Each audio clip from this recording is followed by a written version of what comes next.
Assalamualaikum. Institute of Southern Punjab, Department of Computer Science. Myself Shanza Wan. Today is the first lecture of discrete structures. In this lecture, we will discuss about logic, statement and connectives, tautology, implication.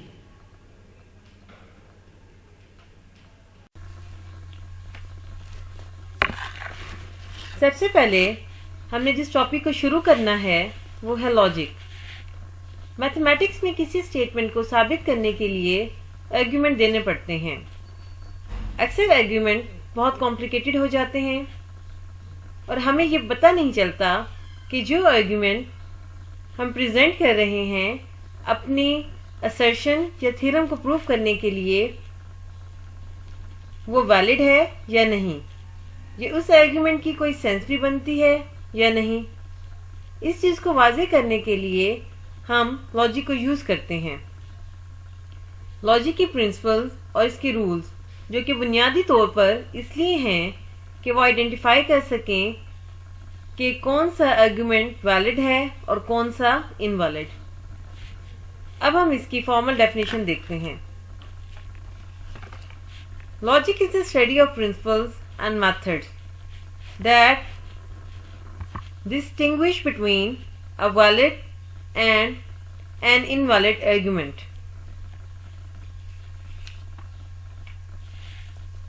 Logic बहुत important topic है।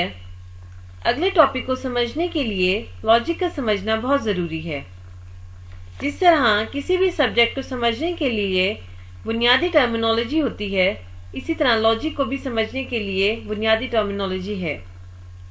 सबसे पहले बुनियादी term है वो है statement. A statement is a declarative sentence that is either true or false, but not both. A statement is also referred to as a preposition. Example: 2 + 2 = 4. ये एक स्टेटमेंट है। इसी तरह it is Sunday today, it is another statement. ये दोनों sentences declarative हैं, इसलिए हम इन्हें सेंटेंसेस कह रहे हैं। इसमें से 2 + 2 ट्रू स्टेटमेंट है और it is Sunday today false, क्योंकि आज संडे नहीं है। हम ये कहेंगे कि पहली स्टेटमेंट की ट्रुथ वैल्यू ट्रू है और दूसरी स्टेटमेंट की ट्रुथ वैल्यू फॉल्स है। लॉजिक में सिर्फ दो ही वैल्यूज होती हैं, ट्रू और फॉल्स। ट्रू को हम टी और फॉल्स को हम एफ से डिनोट करेंगे।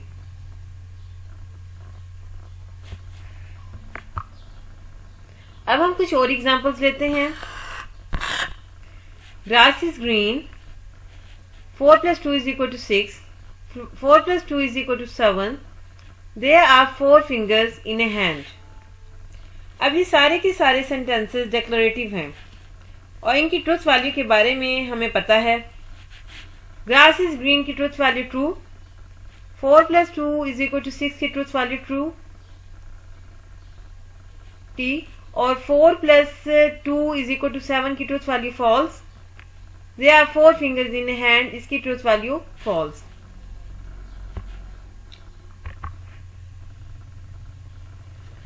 अब हम कुछ और सेंटेंसेस लेते हैं जो प्रपोजिशन नहीं हैं। ये इस चीज को वाज़ेह करने के लिए कि जरूरी नहीं हर सेंटेंस प्रपोजिशन हो। Close the door. X is greater than 2. He is very rich. ये तीनों सेंटेंसेस जिनकी एग्जाम्पल मैंने आपको दी है, none of these 3 sentences are proposition. Close the door is not a proposition because it is not declarative sentence. इसी तरह x is greater than 2 is not a proposition because we cannot say anything about its truth value. क्योंकि x की कुछ value के लिए इसकी truth value true है और कुछ के लिए इसकी ट्रुथ वैल्यू फॉल्स है। अगर हम x को 3 रखते हैं तो इसकी ट्रुथ वैल्यू ट्रू हो जाएगी, और अगर x को लेस देन 2 लेते हैं तो इसकी ट्रुथ वैल्यू फॉल्स हो जाएगी। इस सेंटेंस की ट्रुथ वैल्यू के बारे में हमें कुछ नहीं पता, इसलिए हम कहेंगे कि it is not a statement. He is very rich is not a statement. अगरचे ये एक डिक्लेरेटिव सेंटेंस है, लेकिन इसकी ट्रुथ वैल्यू के बारे में हम कुछ नहीं कह सकते,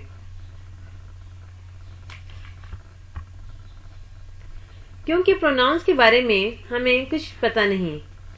इसी तरह डिक्लेरेटिव सेंटेंस में वेरिएबल आ जाएं या प्रोनाउन आ जाएं तो रूल ये है, if the statement is preceded by another statement that make the pronoun or variable reference clear, then the sentence is a statement. Example: x is equal to 1, x greater than 2। यहाँ वो हमें बता रहा है कि हमारे पास x की value क्या है, 1। अगर मैं x को यहाँ 1 रखती हूँ तो 1 ग्रेटर देन 2 है, तो ये जो हमारे पास स्टेटमेंट हो जाएगी, इसकी ट्रुथ वैल्यू 1 ग्रेटर देन 2 है, जबकि 1 2 से ग्रेटर नहीं होता। तो इसका मतलब है ये जो हमारे पास स्टेटमेंट होगी, इसकी ट्रुथ वैल्यू फॉल्स हो जाएगी। एक और एग्जांपल देखते हैं। Bill Gate is an American, he is very rich. He is very rich is a statement with truth value true, क्योंकि जहां बिल गेट का नाम आ रहा है तो ये अंडरस्टूड है कि ही इज वेरी रिच पर्सन। ठीक है, तो इसकी जो स्टेटमेंट, ये जो स्टेटमेंट है, इसकी ट्रुथ वैल्यू हमारे पास ट्रू हो जाएगी।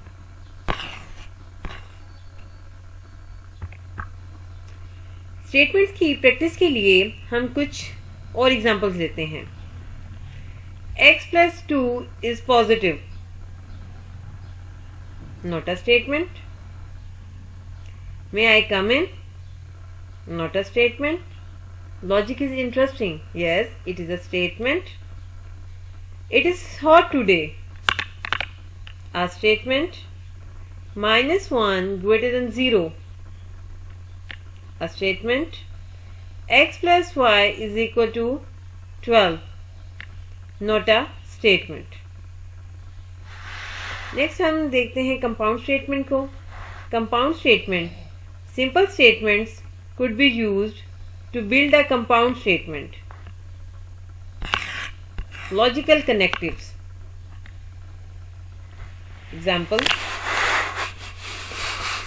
3 plus 2 is equal to 5, and Lahore is a city in Pakistan.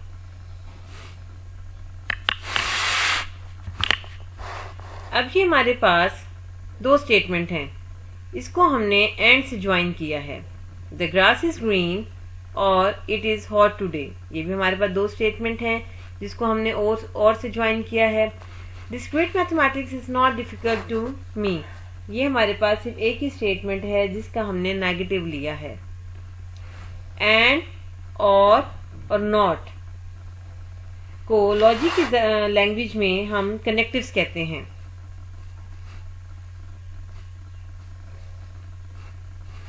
Symbolic representation. Statements are symbolically represented by the letters such as P, Q, R. Example: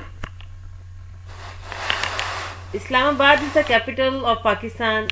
इसको हम represent कर रहे हैं P से।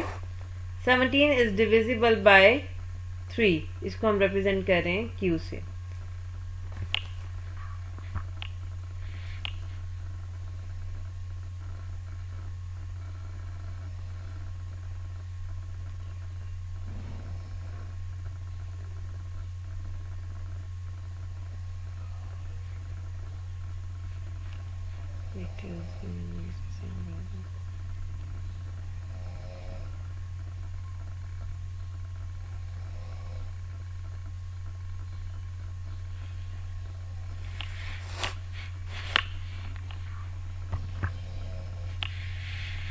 अब आप यहाँ एक टेबल देख रहे हैं इस टेबल में कनेक्टिव्स हैं, कनेक्टिव्स के मीनिंग बताए गए हैं, उनको किस तरह सिंबल्स क्या हैं और उन सिंबल्स को किस तरह कॉल किया जाता है ये बताएं। अब पहला जो हमारे पास कनेक्टिव है वो है निगेशन।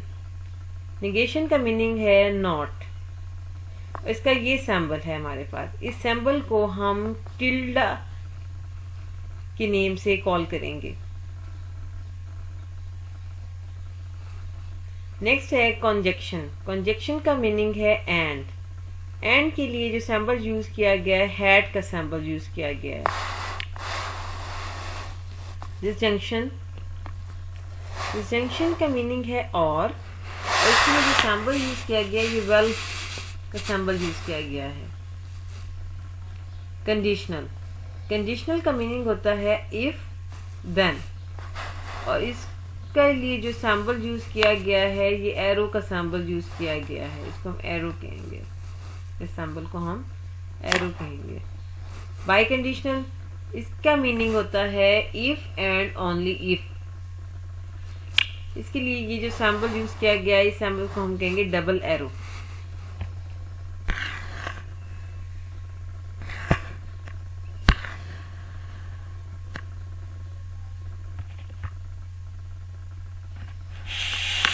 एग्जाम्पल में हमारे पास जो पहली एग्जाम्पल है वो है Islamabad is the capital of Pakistan. Islamabad is the capital of Pakistan को हमने पी से रिप्रेजेंट किया है। 17 इज डिविजिबल बाय 3, इसको हमने क्यू से डिनोट किया है। Islamabad is the capital of Pakistan and 17 is divisible by 3। Islamabad is the capital of Pakistan को हमने पी से डिनोट किया तो हम यहाँ पी लिख देंगे। एंड के लिए हम हैट का साइन यूज करते हैं। एंड हमारे पास कंजक्शन होता है और कंजक्शन के लिए हम हैट यूज करते हैं, ये हैट आ जाएगा। एंड 17 इज डिविजिबल बाय 3, तो इसके लिए हमने क्यू से इसको रिप्रेजेंट किया था, तो यहाँ हमारे पास क्यू आ जाएगा।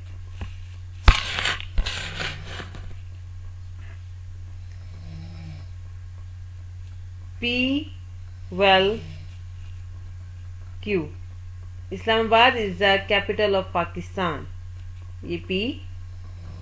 और वेल का जो हमारे पास ये डिस्टिंक्शन होता है, ठीक है, और वेल के लिए हम और यूज करते हैं। और 17 इज डिविजिबल बाय 3 यानी कि क्यू। नेगेशन या आप इसको कह सकते हैं tilde P. It is not the case that Islamabad is the capital of Pakistan, or simply Islamabad is not the capital of Pakistan. Translating from English to symbols. It is a hot, इसको हम P से denote करेंगे। It is a sunny, इसको हम Q से denote करेंगे। अब ये हमारे पास सेंटेंसेस हैं, इनकी सिंबॉलिक फॉर्म मैं आपको बताऊंगी कि किस तरीके से ये होगी। It is not hot, hot के लिए हम पी कह रहे हैं तो ये नॉट है तो टिल्डा पी आ जाएगा। It is hot and Sunny, hot and Sunny. And है, एंड में कंजक्शन यूज होगा और एंड के लिए जो हम साइन सिंबल इनके यूज करते हैं वो है ये हैट का। अब पी और क्यू के दरमियान में क्या आ जाएगा, hat. It is hot and Sunny, और के लिए हमारे पास डिस्टिंक्शन होता है और वेल का यानी कि सिंबल यूज किया जाता है, तो ये आ जाएगा P vel Q. It is not hot but sunny, tilde P and या hat Q. It is neither hot not sunny, tilde P hat tilde Q. Example देखते हैं इसकी। जिया इज हेल्दी, इसको हम ए से डिनोट रिप्रेजेंट करते हैं। जिया इज वेल्दी, इसको हम डब्ल्यू से रिप्रेजेंट करेंगे। जिया इज वाइज, इसको हम एस से रिप्रेजेंट करेंगे। Translate the compound statement to symbolic form. Zia is healthy and wealthy but not wise. H hat W hat tilde S. Zia is not wealthy, but he is healthy and wise. Tilda W hat age hat s. Zia is neither healthy, wealthy or wise. Tilde h hat tilde w hat tilde s. Translating from symbols to English. Ali is a good in mathematics. इसको हम M से represent करेंगे. Ali is a computer science student. इसको हम C से करेंगे. Translate the following sentences, statements form into English, plain English. इसमें हमारे पास Ali tilde C है, तो ये आ जाएगा Ali is not a computer science student. C well M. Ali is a computer science student or good in maths. M had tilde C. Ali is a good in maths but not a computer science student. A convenient method for analyzing a compound statement is to make the truth table for it. Truth table. A truth table specifies the truth value of compound proposition for all the possible truth values of its consequent proposition. Negation. So हमारे पास जो पहला है वो है negation. If P a statement variable, then negation of P, not P, is denoted by tilde P. It has opposite truth values from P. That is, if P is true, then tilde P is false. If P is false, then tilde P is true. तो इसके जो truth table बनेगा, ये हमारे पास एक P का column है, जो tilde P का कॉलम बनेगा उसमें उसका नेगेशन आ जाएगा. यहाँ ट्रू होगा तो वहाँ फॉल्स हो जाएगा, फॉल्स होगा तो हमारे पास ट्रू हो जाएगा. Conjunction. If P and Q are statements, then the conjunction of P and Q is P and Q denoted by P hat Q remarks. If P hat Q is true, when both of P and Q are true. If either P and Q is false or both are false, then P hat Q is false. अब इसका truth table देखें. एक हमारे पास P का column है, एक हमारे पास Q का कॉलम है. इसमें अगर P और Q दोनों ट्रू होंगे देन ट्रू आएगा, अदरवाइज हमारे पास क्या आ जाएगा, फॉल्स आ जाएगा. Disjunction. If P and Q are statement, then the distinction of P and Q is P or Q denoted by P well Q. इसका जो हमारे पास ट्रूथ टेबल है, इसमें हमारे पास एक P का कॉलम है, एक Q का कॉलम है. अब हमने इनके दरमियान में क्या निकालना है, डिस्टिंक्शन यानी और. तो इसमें ये होगा कि अगर हमारे पास दोनों में से एक भी ट्रू हो जाए तो हमारे पास ट्रू हो जाएगा, अगर दोनों फॉल्स होंगे देन फॉल्स होगा. अब देखें ये दोनों ट्रू थे देन ट्रू था, ये true false true false true true false false true. Remarks. P well Q is true when or at least one of P and Q is true. P well Q is false only when both P and Q are false. Remark. Note that for conjunction of two statements, we find the T is both the statements, but in disjunction we find F in both the statements. In other words, we will fill T in the first row of the conjunction. अब आप देखें first row of the conjunction में ये हमने T को fill किया, ठीक है. और नेक्स्ट वो कह रहे हैं कि and F in the last row of distinction, और ये जो एफ है ये देखें लास्ट रो ऑफ डिस्टिंक्शन है. टोटोलॉजी लॉजिक में एक टर्म है जिसे हम इस तरीके से एक्सप्लेन करते हैं. Tautology. A tautology is a statement from that it is always true regardless of the truth values of the statement variables. A tautology is represented by symbol T. ऐसी स्टेटमेंट जिसका आप जब भी ट्रूथ टेबल बनाएं तो सारी values true आए. For example हमारे पास एक एक्सप्रेशन है P well tilde P is tautology. P well tilde P is tautology. तो इसको ट्रूथ टेबल से करते हैं. ये हमारे पास एक कॉलम P का है और एक कॉलम वहाँ पर tilde P का है, और जब हम इसका और लेंगे तो इसका जो रिजल्टेंट कॉलम आएगा that has only T in it. तो यहाँ से ये बात वाज़ेह हो गई कि P well tilde P is always true tautology. इसकी एग्जाम्पल इस तरीके से है कि आई एम इन मुल्तान और I am not in Multan, तो ये ट्रू है। एक्सरसाइज देखते हैं इसकी।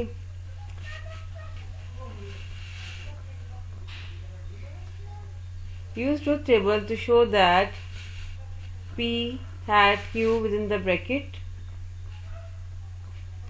well tilde P well within the bracket P hat tilde Q is a tautology। तो यहाँ आप देखें, हमने इस पूरे एक्सप्रेशन को tautology प्रूव करना है। तो हमें इसमें जो जो चीज़ें हैं हमें यहाँ हैं रिक्वायर, उनकी हम ना कॉलम बना लेंगे। जैसे फॉर एग्जांपल एक कॉलम बनेगा P का, एक बनेगा Q का, ठीक है। इसी तरह 1 बाय 1 हम सारे कॉलम बना लेंगे। तो ये हमारे पास P का कॉलम है, एक Q का कॉलम है, एक हमारे पास ये देखें टिल्डा P का कॉलम है, टिल्डा Q का कॉलम है। इसीलिए हम यहाँ एक कॉलम हमारे पास है P हैट Q का कॉलम है। तो P हैट Q का जब हम कॉलम बनाएंगे तो इसमें हमारे पास ये होता है कि अगर दोनों स्टेटमेंट ट्रू होंगी देन ट्रू होगा। अब देखें इसमें दो कॉलम यूज़ हो रहे हैं, एक P और Q, और इनका हमने हैट लेना है यानी एंड। तो ये हमारे पास देखें दोनों ट्रू थी देन ट्रू आया। Any one is false then false, ये हमारे पास कॉलम एक आ गया। ये आप इजीली कॉलम बना लेंगे। नेक्स्ट हमारे पास जो कॉलम बनेगा वो बनेगा P हैट टिल्डा Q का। अब इस P का और इस टिल्डा Q का, इसमें भी यही आएगा कि any one is false then false, वो true then true if any one is false then false. इसके भी अकॉर्डिंग ये हमारे पास एक कॉलम आ गया। नेक्स्ट कॉलम बनेगा tilde P well with in the bracket P hat tilde Q का column. इसका मतलब है कि एक तो हमारे पास ये आ जाएगा टिल्डा P और इस कॉलम के दरमियान में हम ले लेंगे और यानी डिस्टिंक्शन ले लेंगे, और वो ये होता है कि दोनों में से एक भी ट्रू हो जाए तो वो ट्रू होता है, अदरवाइज फॉल्स होता है। यानी कि दोनों में से एक भी ट्रू हो जाए तो ट्रू होता है, अगर दोनों फॉल्स होंगे तब फॉल्स होगा। अब इसको आप कंपेयर करें दोनों फॉल्स से तब फॉल्स, आप देखें इसमें से एक एक ट्रू आ रहा है तो ये हमारे पास सारे ट्रू आ गए हैं। अब हम अपने एक्सप्रेशन को कंप्लीट करने के लिए अब नेक्स्ट जो हम कॉलम बनाएंगे वो हमारे पास होगा P हैट Q यानी कि ये वाला कॉलम, और इस कॉलम के दरमियान में आपने वेल लेना है। वेल यही होगा हमारे पास, वेल हमारे पास ओवर यानी डिस्टिंक्शन होता है। उसमें ये होता है कि दोनों में से एक भी ट्रू देन ट्रू, अगर दोनों फॉल्स होंगे देन फॉल्स हो जाएगा। तो अब देखें इसके पास जो हमारा रिजल्टेंट कॉलम आता है that has only T in it, तो इसका मतलब है ये हमारे पास क्या हो गया, टोटोलॉजी हो गया। कंडीशनल स्टेटमेंट,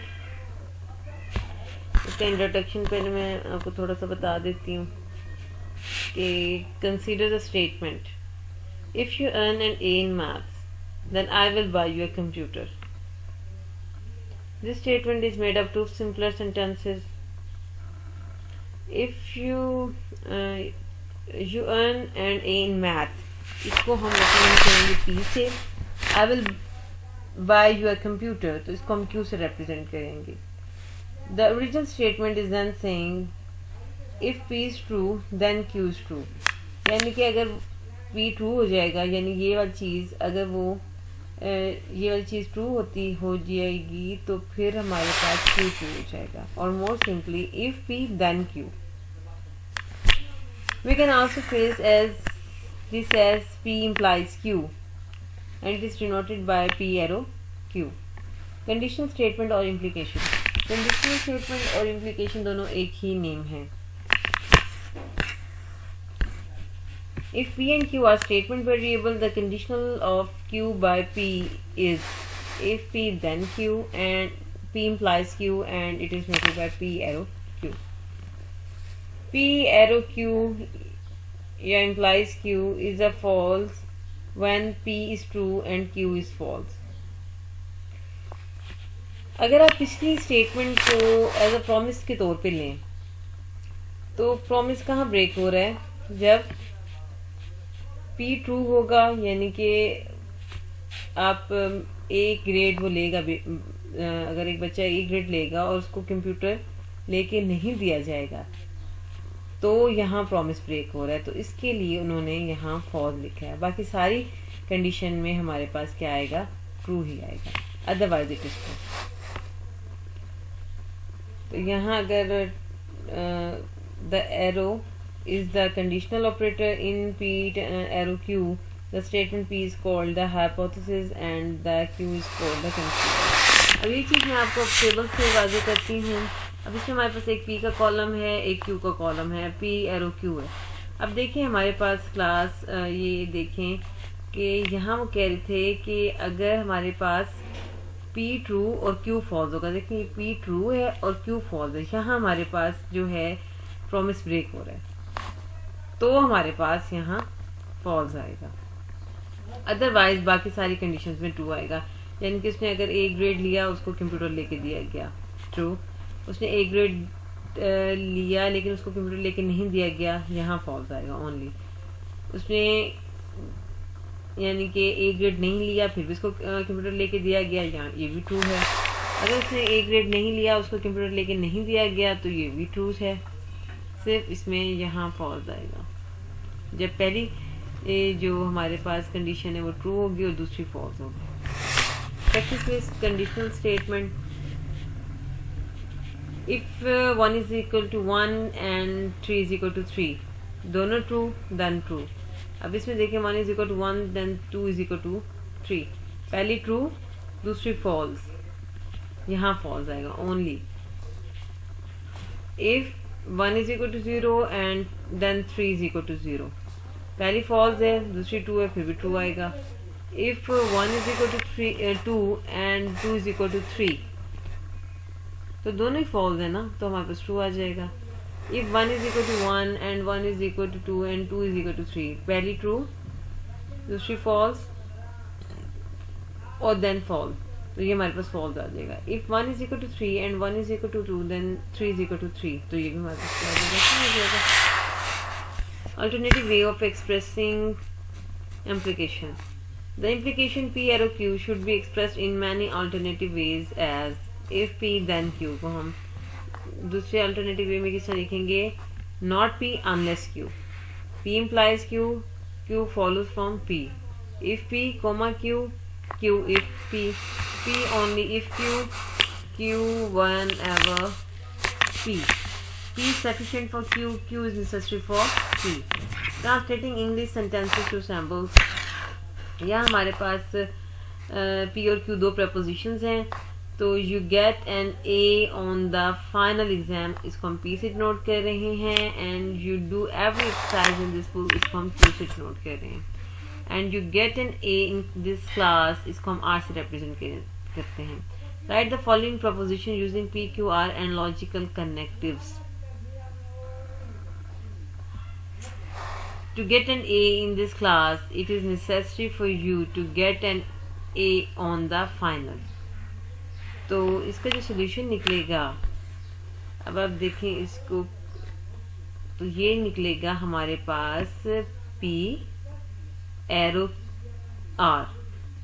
अब P क्या था हमारे पास कि you get an A on the final exam, और R क्या है? you get A in class। यानी कि P जो है वो इम्प्लाइज कर रहा है R को P arrow Q। Okay, you do every exercise in this book, you get an A in the final implies you get an A in the class। तो यहाँ देखें कि you do every exercise in this book and you get an A on the final, इसको हम P hat Q से denote करेंगे और implies का साइन लगाएंगे, और you get an A in the class, इसको हमने क्योंकि पीछे R से रिप्रेजेंट किया था तो इसकी जगह हम R लिख देंगे। Getting an A on the final and doing every exercise in this book is sufficient. तो इसके लिए हमारे पास आ जाएगा P hat Q.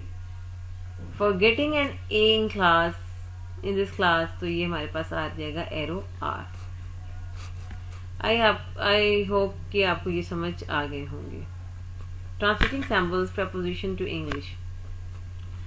Let P, Q and R be the prepositions. You have the flu इसको हम P से denote करेंगे. You miss the final exam इसको Q से डिनोट करेंगे. And you pass the course इसको हम R से डिनोट करेंगे. Express the following preposition as an English sentences. ठीक है. अब हमारे पास जो है P arrow Q. P हमारे पास क्या है यहाँ? You if ये है. इनके if you have flu, then you will miss the final exam. अच्छा. Next आपके पास है tilde Q arrow R. tilde Q अब देखें ये वाला हो जाएगा. इसका negation ले लेंगे. If you don't miss the final exam, you will pass the course. Tilde P hat tilde Q implies the R. Tilde P hat tilde Q ये आ जाएगा if you either have flu nor miss the final exam. Arrow R, then you will pass the course. Hierarchy of operation for logical connectives. इसमें हमारे पास पहला है negation, conjunction, disjunction और conditional. Example. Construct the table for the statement form P well tilde Q arrow tilde P. तो class हमारे पास एक column P का है, एक Q का है. इसमें हम पहले tilde Q निकालेंगे, फिर tilde P निकालेंगे, फिर P और tilde Q के दरमियान में हम और निकाल लेंगे और फिर इसका और ये वाला जो हमारा कॉलम है, एक ये वाला कॉलम है और इसका हम फिर क्या निकालेंगे? कंडीशनल. और हमारे पास ये इसका रिजल्टेंट कॉलम आ जाएगा. इसी तरह एक और एग्जांपल देखते हैं. Construct the truth table for the statement from P arrow Q